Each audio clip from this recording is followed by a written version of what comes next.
Good evening, I'm Norman Robinson, and welcome to Affordable Housing Matters. On tonight's episode, we will sit down with the Mayor of New Orleans, the Honorable LaToya Cantrell.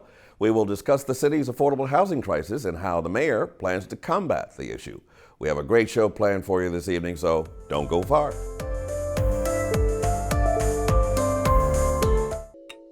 You're watching WLAE, New Orleans Public Television. Find us on Facebook and follow us on Twitter.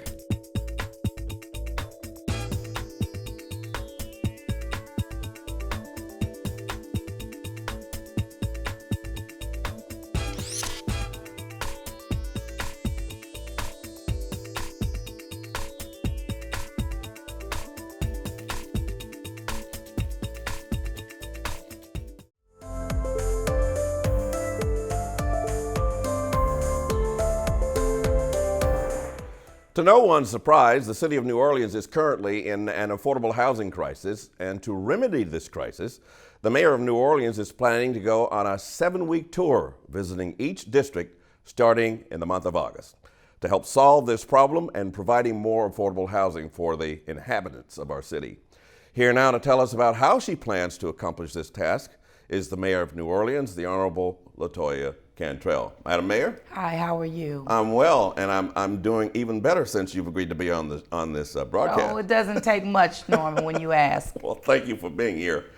Affordable housing. How are you going to tackle that monster? Well, you know, it's absolutely a big monster, one that I've been tackling for many years now, prior to being mayor of the city. But it's many things. One, it is the additional dollars that we have pushed out, over $14 million in incentives that will bring more housing on the market in terms of units. But even, I would say more importantly, it's been my administration working aggressively over the past year with LHC, which is the Louisiana Housing Corp. And as a result of our work with LHC and with our governor, we have recently put $28 million on the streets of the city of New Orleans, and this is a big deal. This will activate over 620 units. It will be for, of course, homeowners, activating new developments, as well as it relates to rental properties as well. But this is a big deal. It was not in the budget, it was not in the works, but we saw an immediate need and did the groundwork necessary, getting to LHC, getting to the state of Louisiana, and as a result, this set aside was just for the city of New Orleans. Yeah, I was surprised when I saw that. When I read it in the paper, that amount of money, $28 million from the LHC. You said you had been working with them. Absolutely. To what extent and how long, and what did you say to them? Well, one is that the process and the proposal process that was developed at the state level through LHC, the city of New Orleans did not receive much at all from there. But identifying that gap, also underscoring the need in the city of New Orleans, it got us to the table, working with the board of LHC as well. I have to give a shout out to Derek Edwards in that regard, but also our director there had multiple meetings in the mayor's office where we said, listen, the city cannot be left out of right now additional dollars, but we were also able to restructure their process for 2020. So this is a big deal, but we didn't have to wait until 2020. We were able to activate $28 million set aside City of New Orleans in 2019. So this $28 million that the city is going to get, is this in addition to your plan, the plan that you came up with, starting with visiting every district in the city? Absolutely. This is above and beyond, but coming not only off of that tour, but understanding the challenges that we're faced with in the city, and particularly our residents. This is what it's about, it's people who live here. We are in an affordability crisis, and understanding that was what it really just took to push for what we know we deserve right here in the city of New Orleans. So the $28 million will be for, again, new construction. It will be for soft seconds to get people in homes. It will go towards even repairing homes that people currently own and live in, but they need adequate repairs to keep up with the changes that are happening in the neighborhoods that they live in. Keeping people in their homes is also not only a priority, but it is a strategy to fight against affordable housing. And also, when you think about the city of New Orleans having over 18 historic districts, the repair aspect truly becomes a real need, because you have different from the city's perspective, in terms of our Historic District Landmarks Commission, you have to follow particular guidelines to maintaining and living in a historic district. And we're seeing changes in some of our districts, not just redevelopment, but also some gentrification. So keeping people in their homes has to be a part of our strategy. So what are you looking for when you go into each district? Well, first I'm looking to inform them about the programs that are on the street through the city of New Orleans for our renters, but also for our low-income homeowners, and also those who find themselves that are, in the middle here. They don't really qualify in the past, not qualifying for some incentives or some set-asides, but what we've created is that they will be able to qualify. So it's more of educating them about what's available, also on things to think about. Don't sell your home. I know people feeling the pressure. We do have folks in neighborhoods or coming in neighborhoods trying to do this, the fear factor, sell your home. We know you can't afford it, but these particular incentives are there to fill that gap, so our people do not feel the pressure, that they can feel like, hey, I can maintain my home, I can stay here. And that's also a part of educating our people, because you can sell, it may seem appetizing, but when you sell, how do you then relocate to another neighborhood that is comparable, to the neighborhood that you're leaving? And so we want to be open and honest and upfront about what programs are available, but also listen. This is an opportunity to listen to some of the struggles our people are faced with. So how do you combat a situation where people are being bombarded with offers to buy their property? Because I mean, even I get them. Yes, I get them in my email. People wanting to buy my home, wanting to buy me out. So what's going on? What's in the atmosphere? Well, one is that we want people to communicate that to the city of New Orleans. I know that there's fair housing action, that the center there. But even just if you feel like you're being bullied, because in some instances, some of our folks are being bullied. And they're being bullied even by people in their neighborhood, even their neighbors, whether they're trying to stick the code enforcement after them, putting that added pressure, again, that fear factor, liens being acquired. And that's why also, from my perspective with the city, no, we're wanting to work with people with code enforcement liens. That's another thing that we have going now, the amnesty program that we have started June 3rd and September 3rd, that the additional fines and fees, and that will go away if we can just work with the city to address issues that you may be facing on your property, to get it into compliance, and those fines or those liens will go away. So it's just trying to get a better sense of what people are going through. Not everyone is in the same situation, and that's why the listening, it really will help me and my team determine additional strategies to help our people on the ground. Now, do you have specific plans for each individual district? And I'm thinking specifically about New Orleans East, a place where residents feel like they've been forgotten. Well, in terms of home ownership and regards to affordability, New Orleans East is a place that we want to, I think, push people towards as relates to having a great quality of life. New Orleans East is not looking for added units, and I understand that. They have been burdened really in the past as it relates to substandard housing, and they feel like they've been dumped on, and I agree with that. But from our perspective as a city, this is where first-time home buyer programs come in. This is how we can, this $28 million on the ground will help not only incentivize a resident's ability to purchase in the East, but can help with soft seconds, options as well. But we believe that New Orleans East is the place for families in the city of New Orleans. And it's going to be my job not only to get that message out, but also address other quality of life issues in New Orleans East in terms of that dumping. We've been on that, overgrown vacant lots, getting on that retail, really trying to dig deeper into incentivize and attract development in New Orleans East and give the people what they deserve. But New Orleans East is fit and right for single families, and so I'm excited about So that. how do you, in conjunction with that, convince commercial entities that New Orleans East is fit for development? Well, one, it's the city doing our part in terms of trying to clean it up. Getting the trash out of people's eyes. It's those little things. I was big about getting the theater knocked down. That, it was just Right. a sore spot for our people, just a reminder of how things are not moving there. And, a fire happened that allowed the city to move even faster than we could without it. And we were able to demolish, but now it's cleaning up around it.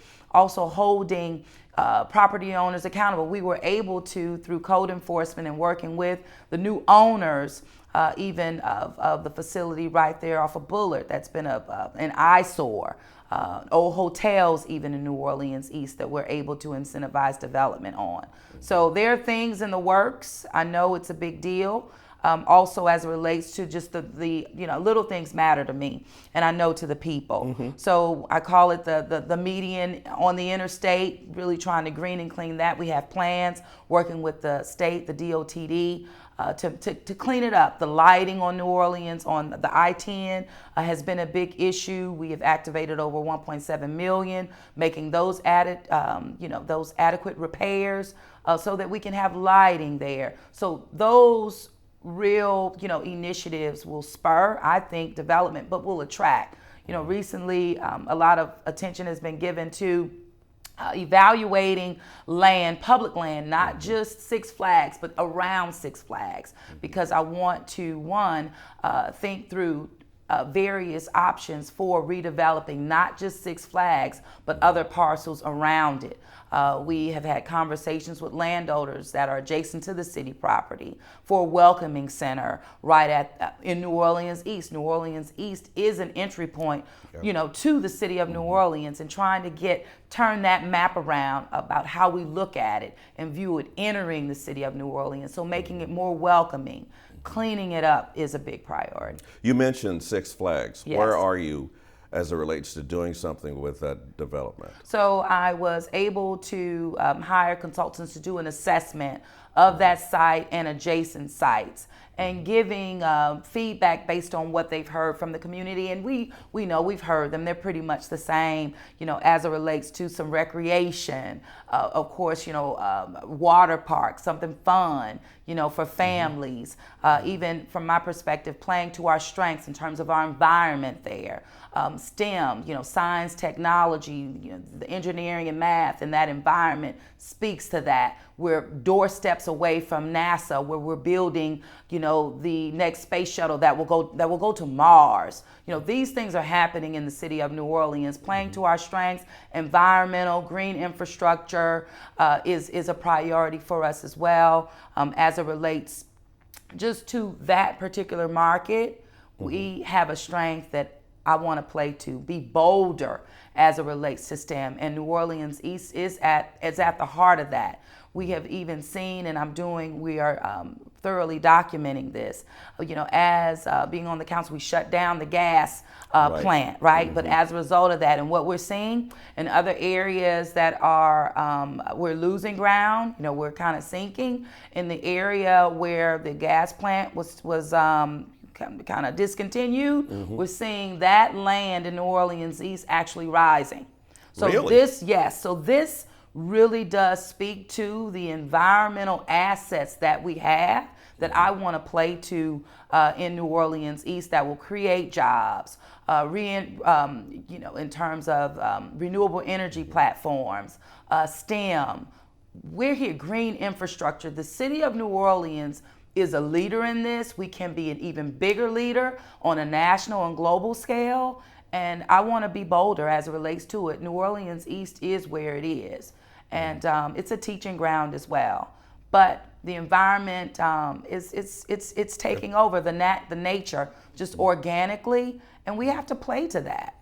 Yeah, I had a resident from New Orleans East call us up when all the flooding was taking place. We're not flooding out here in the East. Right. You know, and they were very proud of that fact. They should be proud of that fact, and we have to not just be tunnel vision about what opportunities are for us. We're at a place where we just need to think bolder, be innovative about what we have. We have an asset in New Orleans East. We have an asset not only with the Six Flags site, but I want to do something that is aligned with the community, but also thinking bigger about what that impact will be for the growth and redevelopment of not just New Orleans East, but the city of New Orleans. I'm encouraged by the enthusiasm that you seem to express about not only doing something about infrastructure, but also as it relates to affordable housing, which is what this show is all about. What do you say to those who have criticized you, saying that you have abandoned affordable housing for the tourism industry? We have a clip from a recent show where we had an affordable housing proponent explain that, how should you say, disappointment. Okay. Let's take a listen. We know that the City Council had, and working with the administration, had been revamping short-term rentals, and a commitment was made by the City Council to increase fees on short-term rentals in New Orleans in order to create a dedicated revenue source for an affordable housing fund. The council was looking to create about $20 million annually. Part of the reason this was going to be available is that there is presently a difference between what you pay and taxes when you stay in a short-term rental and what you pay in a hotel. We've long held that needed to be equal and that the difference should go to affordable housing. So we were stunned when the legislature introduced, at the request of the administration, a bill closing that gap but directing the funds to infrastructure and, worst of all, to tourism marketing. We thought that since we were having you on the broadcast, we'd get you to respond to that statement. Okay, well, first of all, we have many challenges in the city of New Orleans as it relates to infrastructure. Housing is also infrastructure. So the deal that was struck at the state legislature was to do twofold: address infrastructure holistically. I understand that there's a little pushback or some, a bad feeling or disappointment about a portion going to tourism. But you know what? When you are working a deal, you do have to compromise, but will not compromise at all when it comes to affordability, when it comes to infrastructure. Housing is infrastructure. We created the language broad, including housing in that, but also not just as it relates to the short-term rental and equalizing them in terms of what they will now have to pay or will have to pay, the same as hotels. We also move forward House bills as it relates to 79 and 80 Senate bills. And what this will do, big gains for affordable housing in this city.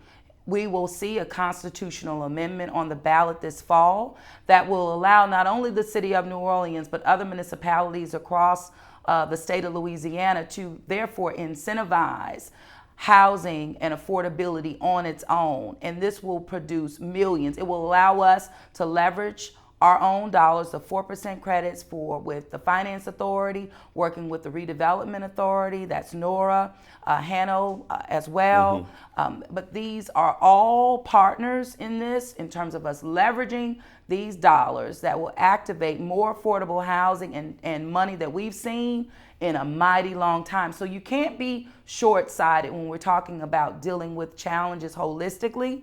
And this is something as it relates to the constitutional amendment that will give us the ability to not only build new homes, it will allow us to preserve housing as well as deal with our renters as well. It will incentivize landowners who have rental property so that they can maintain that level of affordability on developments that may lose their covenants. You know, we saw this with American Can. But this will allow us to incentivize, come on in, and keep those units affordable for our people. So we have to be creative. And you know what? We do have to play to our strengths as well. We are a destination city. Yes, it creates an added challenge, but I have no doubt that working collaboratively and being just a little innovative, that we can address this issue. And that's what the administration is doing. Is that the way to the heart of the developers, to incentivize them? Because I know that a lot of them have been giving pushback to the idea that they have a proportion of their development To be affordable. to be mixed income housing, because it doesn't work for them. They say the rubric doesn't work for them.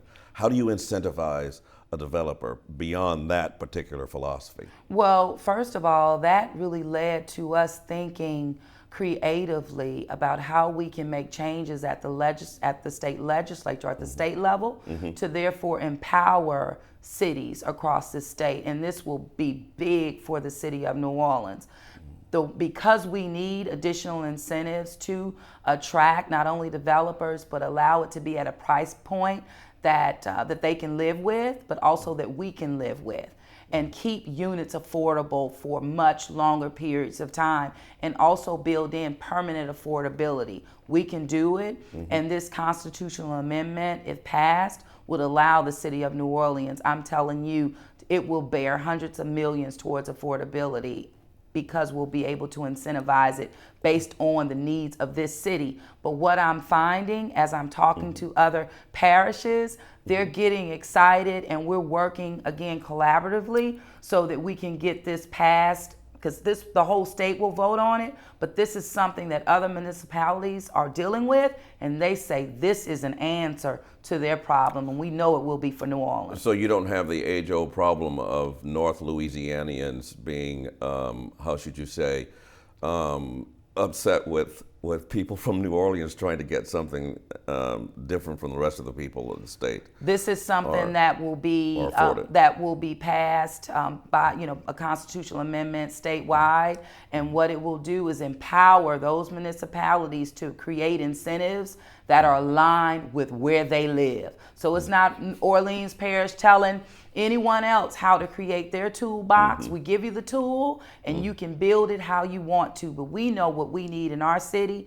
We have been successful at that state level, getting this passed, and I believe that the voters will approve this constitutional amendment. I hope they will, because our ability to incentivize housing and affordable housing is something that we desperately need in our city. And they have a city administration that is eager, that is innovative and creative, and knows how to get results. An argument has surfaced in some circles of this affordable housing question. One being that short-term rentals hurt affordable housing, and the second being from the short-term rental people who say that it was the demolition or destruction of the public housing development that hurt affordable housing. In your opinion, which hurt more? Which hurts affordable housing more? Short-term rentals or the destruction of all of the public housing development? What I know hurt affordable housing in this city was the dedication of dollars that were meant for the city of New Orleans that went to other areas in the state and to other projects, and that was urged by a think tank in our city who came up with a white paper that said the name of it was The House That Uncle Sam Built.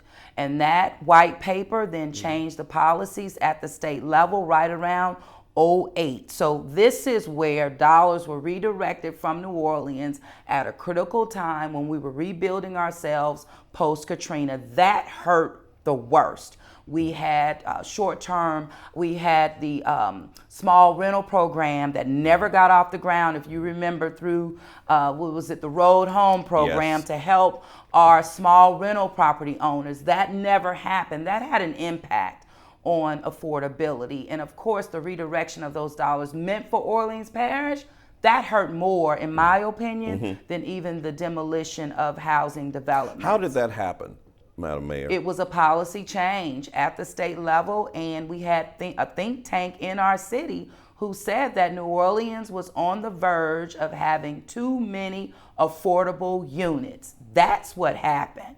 See, we kind of forget, you know, Yeah. time goes on, but I cannot forget because I was in the trenches in my community, creating affordable housing, raising money, and really at the heart, trying to push for those dollars to stay in our city. They were redirected. So I was here doing that transition, and in my mind, I can't see how an argument or philosophy could ever have surfaced on the basis that New Orleans would have too much affordable housing. Yep, you can go look up the report right now. It's the house that Uncle Sam built, because these dollars were federal dollars coming in to help this city rebuild itself and rebuild our neighborhoods. It really was a shot across the bow for our city. So short-term rentals did not create an affordability crisis in our city. Did it help? No. You know, no, it did not help. But at the same time, we can create balance. That's what we have to have, balance. And so also what hurt was that the city of New Orleans, we were behind the 8 ball with coming up with the housing plan for our city. We did not adopt a housing plan until 2015. I got on the council, elected in 2012, pushed for affordability, pushed for a housing plan, got it done in 2015, but that was 10 years after Hurricane Katrina. So so there's not just one reason why, there are multiple reasons why, and we have to kind of own it. Even the city, when we were behind the 8 ball when we started talking about affordable housing. And once the market takes off, it's so hard to catch up, and the market has a great impact. And talking about the difficulty of catching up with a market that's already taken off. It's tough. Beyond control almost in the minds of some. What do you see in terms of accomplishing the number of affordable housing to at least give people some idea that they have some place to go? How long do you think it would take to get to that point? Well, it's going to take some time. I know with the new partnership we have with the Louisiana Housing Corp and just the first, disbursement of $28 million this year, we will see additional through 2024 that could activate, over $600 million when you leverage it with your partners. So this is a big deal. It's how we leverage those dollars, but it will take some time. But it will take time, but people will see results, I would say, in a shorter period of time. It's a short-term and it's a long-term strategy, but we also have to think about the over 13,000 people that we still have on a waiting list, for example, for vouchers. And that is an indication, most of our people in our city are renters and they can't afford it. But these incentives will help landowners, landlords provide housing for our renters and also keep it affordable, as well as moving our people into home ownership. Thank you, Madam Mayor. It's been an interesting half hour. Thank you. Thank you for coming, and I hope you'll come back. Oh, all the time. All right. Yeah. We'll be back to wrap up Affordable Housing Matters right after this break.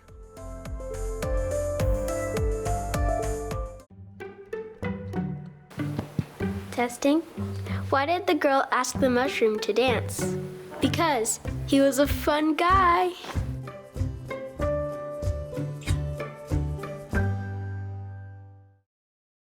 We would like to thank Mayor LaToya Cantrell for joining us this evening on Affordable Housing Matters. And if you would like to rewatch this or any other episode of Affordable Housing Matters, please visit WLAE.gov and click on the programming link. There you will be able to watch all of our past programs. We would like to thank you, the viewer, as always, for joining us this evening.